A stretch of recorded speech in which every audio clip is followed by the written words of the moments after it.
How to send photos in TikTok Messages. Hello everyone, welcome to the channel. This is Rose and I'm here to guide you on how to send photos in TikTok Messages.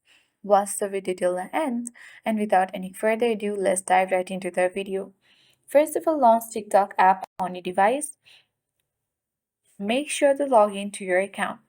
And in order to send photos in TikTok Messages, you need to follow each other. If you haven't followed each other, you won't be able to send messages or share photos.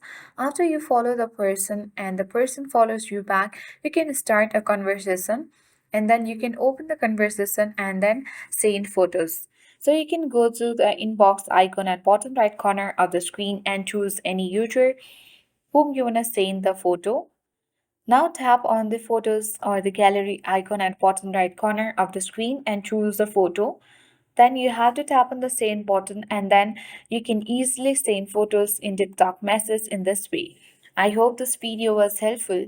If it was, then do like, share, comment and don't forget to subscribe. Thank you for watching and see you in the next video.